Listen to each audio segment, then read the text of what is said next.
श्री राम जय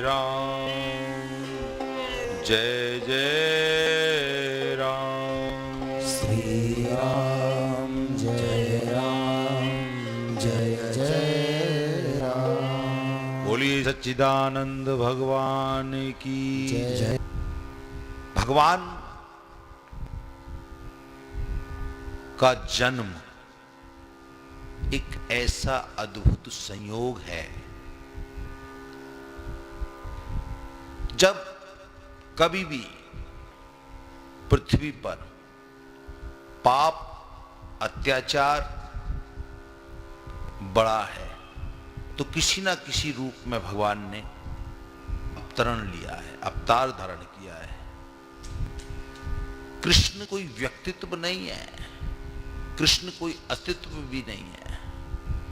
कृष्ण एक शक्ति है, कृष्ण एक भक्ति है, कृष्ण आपका मन है, कृष्ण आपकी बुद्धि है, कृष्ण आपका विवेक है। सबके अंतःकरण में जो विराजमान है, सबको जो प्रेरणा दे रहा है, वो कृष्ण है। पूर्ण ब्रह्म, पूर्ण ब्रह्म। उन जैसा योगी, उन जैसा मित्र,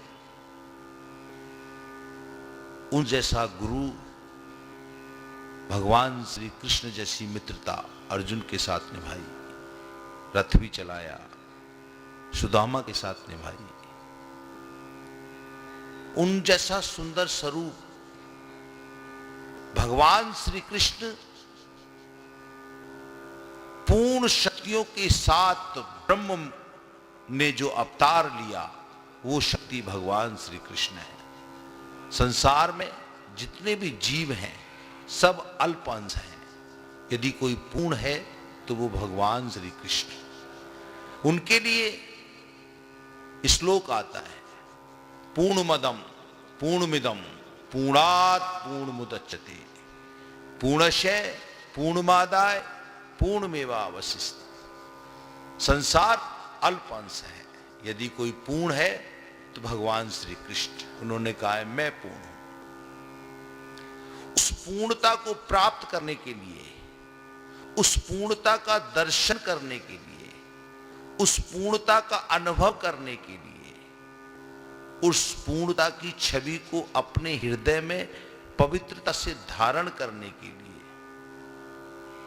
आपको भगवान की शरण में जाना पड़ेगा कि भगवान श्री कृष्ण मेरी गोद में आए, बाल रूप में आए। इससे ज्यादा सौभाग्य इस पुरुषोत्तम मास में गंगा मैया की नगरी के में विराजमान होकर के, इससे ज्यादा अवसर और क्या होगा।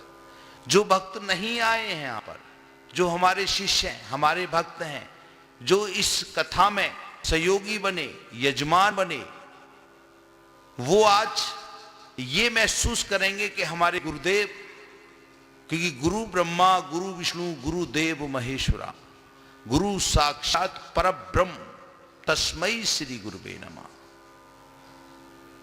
गुरु भी एक शक्ति का नाम है। यदि आप उस शक्ति से जुड़े हुए हैं तो जो आनंद की अनुभूति, जो कृपा की अनुभूति मुझे होगी, वही मेरे द्वारा मेरे सभी शिष्यों को और भक्तों को होगी। ऐसा मेरा संकल्प है। दूर बैठ करके भी वो इस कथा का वही आनंद लेंगे जो मैं यहां पर विराजमान होकर के ले रहा हूं। कुछ ही क्षण में, अभी उन्होंने कहा कि पहले बधाई से पहले आप अपना उद्वेग करें, अपनी वाणी से लोगों को बताएं कुछ। भगवान श्री कृष्ण का जन्म आप लोगों को एक प्रेरणा देता है। भगवान श्री कृष्ण का जन्म आप लोगों के मन में एक शक्ति पैदा करता है। भगवान श्री कृष्ण ने बाल लीलाएं बहुत की हैं। बाल लीला में बड़े बड़े दुष्ट, बड़े बड़े राक्षसों का अंत किया है। ये प्रेरणा है कि आपके अंतःकरण में जो भी विकार, उत्पन्न होता है किसी भी कारणवश, किसी भी प्रभाव से, जिस प्रकार भगवान श्री कृष्ण ने बाल अवस्था में ही पूतना का वध कर दिया, बाल अवस्था में और बहुत राक्षसों का नाश किया, इसी प्रकार आप अपनी चेतना को जागृत करके उस ब्रह्म का ध्यान करते हुए अपने उस विकार को अंतःकरण में ही समाप्त कर सकते हैं।